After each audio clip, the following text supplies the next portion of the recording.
의미하는데요. 탄핵 심판이 각하될 경우 박근혜가 이기는 거지요, 결과적으로. 하지만 국회는 탄핵 소추안을 재의결할 수 있습니다. 대통령 박근혜 측 대리인단 손범규 변호사는 CBS 라디오에 나와서 각하가 정답이다, 이렇게 주장했습니다. 인용이나 기각이 아닌 각하 결정이 국론 분열을 막을 신의 한 수다, 이런 논리입니다. 하지만 헌법학자들은 각하 결정이 나올 가능성은 매우 낮다, 입을 모았다고 하는군요. 국민일보가 보도했습니다. 여권을 중심으로 헌법재판소에 각하설이 솔솔 흘러나옵니다. 각하란 내용에 대한 판단 없이 재판을 종료시키는 처분을 의미합니다.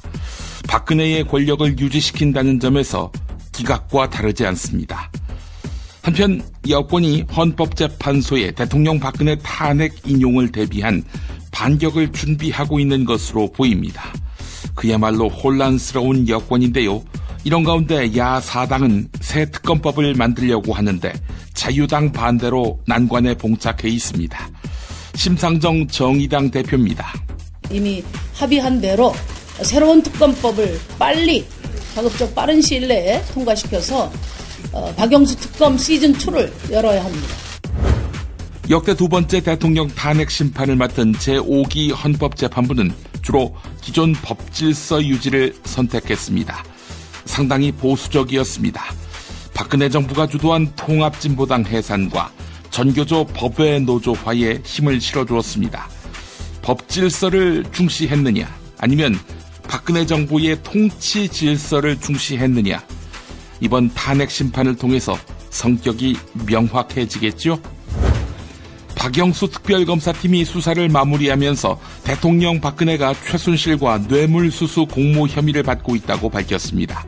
특검은 사건을 넘겨받는 검찰이 즉시 수사에 착수할 수 있도록 박근혜를 기소 중지하지 않고 입건했습니다.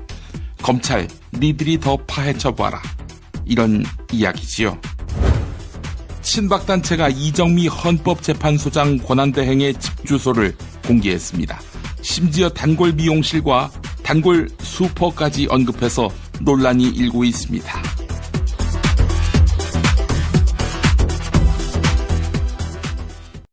일본의 집권 여당인 자민당이 일본 정부에다가 이런 내용을 촉구할 방침입니다.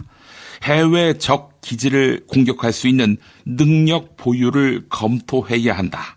네, 이건 트럼프 미국 행정부가 일본에게 가하고 있는 일본 너희도 안보 부담을 증대하라, 이렇게 압박한 데 따른 것으로 보입니다. 일본 방위성 관계자는 자위대가 적 기지 공격 능력을 갖춘다면 이지스함에서 발사하는 순항 미사일이 될 것이다, 이렇게 말했습니다. 일본이 관련 무기를 배치하면 공격은 미군, 방어는 자위대라는 미일 안보 조약상의 오랜 역할 분담이 조정됩니다. 아울러 북한 공격을 위한 초석이 다져지겠죠. 통제불능의 트럼프와 군사대국 야욕을 버리지 않는 아베의 심상치 않은 조우. 3.1절 아침이 비상하게 느껴집니다. 중앙일보 보도였습니다. 여권이 하여간 혼란스러운 것 같습니다. 헌법재판소에 대통령 박근혜 탄핵 인용을 대비한 반격도 준비하고 있는 것으로 보입니다. 자유당은 박영수 특별검사팀의 공정성을 비판하고 특검 연장을 거부한 대통령 권한대행 황교안 총리를 적극 옹호했습니다. 또한 친박들은 특검과 헌법재판소의 불공정성을 부각하며 헌법재판소의 탄핵심판 결과 불복을 시사했습니다. 탄핵심판 인용으로 나오면 인정하지 않겠다, 승복하지 않겠다, 이런 입장을 정리했다는 것입니다. 황교안이 특검 수사기간 연장 요청을 거부한 것도 박근혜의 비리가 대선에 악영향을 미칠 것으로 고려했다고 여겨지는데요. 어쨌든 조기에 대선이 있을 텐데 그때 보수층을 결집해서 괴멸을 면하고 어떻게든 살아남겠다, 이런 생각으로 보입니다. 경향신문 보도였습니다. 역대 두 번째 대통령 탄핵 심판을 맡은 제5기 헌법재판부는 주로 기존 법질서 유지를 선택했습니다. 5기 재판부는 박근혜 정부가 주도한 통합진보당 해산과 전국 교직원 노동조합 법외 노조화에 힘을 실어주었습니다. 두 사건 모두 재판관 8대1의 의견으로 합헌이라고 결정했습니다. 이정미 헌법재판소장 권한대행은 지금처럼 통합진보당 정당 해산 사건의 주심이었는데 다수 의견에 가담한 해산 의견을 냈습니다. 이번 탄핵 심판의 주심인 강일원 재판관 역시 통합진보당 해산 심판 때 정당 해산과 국회의원직 박탈에 동의했습니다. 그래서 찜찜합니다. 한겨레 보도입니다. 박영수 특별검사팀이 수사를 마무리하면서 대통령 박근혜가 최순실과 뇌물수수 공모 혐의를 받고 있다. 이렇게 밝혔습니다. 특검은 사건을 넘겨받을 검찰이 즉시 수사에 착수할 수 있도록 박근혜를 기소 중지하지 않고 입건했습니다. 특검은 박근혜와 최순실에게 433억의 뇌물을 건넨 혐의로 삼성전자 이재용 부회장을 구속 기소했는데 뇌물 수수 혐의를 받고 있는, 그러니까 준 쪽이 이재용이라면 받는 쪽인 박근혜, 이 박근혜를 입건한 것은 현직 대통령이어서 불소추 특권이 있기 때문입니다. 검찰로서는 뇌물을 받은 쪽인 박근혜를 상대로 대가성 여부를 조사해야 합니다. 잘할까요? 죽은 권력 수사 전문인 현 검찰, 네, 기대해도 좋다라는 의견이 있습니다. 동아일보 보도였습니다. 여러분, 위키백과 많이 이용하시죠? 네티즌이 자율적으로 편집할 수 있는 온라인 백과사전인데 위키백과를 통해서 가짜 정치 정보가 유통되고 있습니다. 지난 월요일까지 위키백과에서 더불어민주당 문재인 전 대표를 검색하면 조선민주주의 인민공화국의 정치인 이렇게 나왔습니다. 일부 네티즌이 작성한 내용이 위키백과에 그대로 반영된 것입니다. 중앙일보가 한국인터넷진흥원의 IP 추적 시스템 등을 활용해서 이 IP를 추적했는데 그 결과 허위 글이 작성된 곳은 서울 용산의 한 아파트였다고 합니다. 중앙선거관리위원회는 특정 후보를 비방하기 위한 의도성이 확인될 경우 법적 책임을 물을 수 있다. 이렇게 밝혔습니다. 친박단체인 자유청년연합의 장기정 대표가 이정미 헌법재판소장 권한대행의 집 주소를 공개했습니다. 또한 단골 미용실과 슈퍼까지 언급해서 논란이 일고 있는데요. 장기정 대표는 지난 금요일 박영수 특별검사의 집 주소를 공개하고 자택 앞에서 야구방망이 시위를 주도했습니다. 당시 특검팀은 경찰에 신변 보호를 요청했는데요. 경찰은 헌법재판관들의 신변 안전을 위해 특별 경호를 하고 있는 상황입니다. 조선일보 보도였습니다. 대선 후보 기근에 시달리는 자유한국당이 아무나 찔러보자는 식의 대선 후보를 추천하고 있습니다. 홍준표 경남지사는 성완종 리스트 관련 대법원 판결이 남아있는데요. 자유한국당 내에서는 홍준표 지사를 구세주로 여기는 분위기입니다. 심지어 반기문 전 유엔 사무총장 재추대론부터 야권 인사인 더불어민주당 김종인 전 대표, 국민의당 안철수 전 대표 영입론까지 회자되고 있는데요.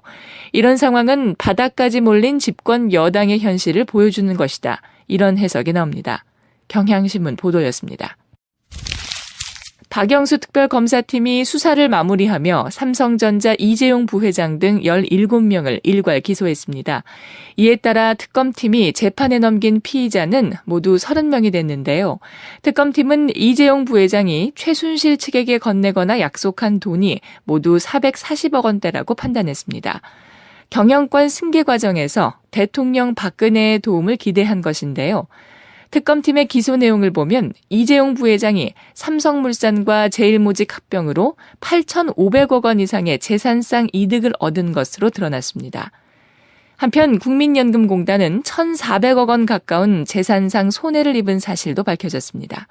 서울신문 보도였습니다. 유성기업 유시영 회장은 노조 파괴 등 부당 노동 행위로 징역 1년 6월에 실형을 선고받았는데요. 유성기업의 부당 노동 행위에 원청 회사인 현대자동차가 개입했다는 정황이 확인됐습니다. 유시영 회장에 대한 판결문에 따르면 2011년 유성기업의 노조 파괴 행위를 현대자동차 구매본부이사가 보고받았던 것으로 드러났습니다. 또한 현대자동차 구매본부이사는 노조를 파괴하기 위해 유성기업 측의 어용 노조를 활성화하라, 이런 내용의 이메일을 부하 직원들에게 보냈습니다.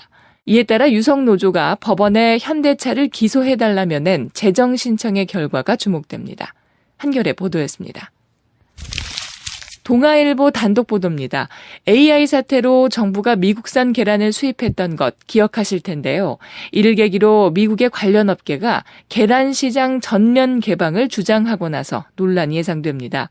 미국 가금유수출협회는 최근 미국 정부에 한국이 계란 관세율을 27%에서 14%로 내리도록 압력을 가하라, 이렇게 요구한 것인데요.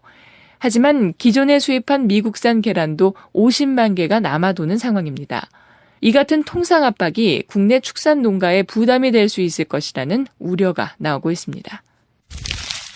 감사원의 감사 결과 가스 공급 시설의 90% 이상이 내진 설계가 제대로 이루어지지 않은 것으로 드러났습니다.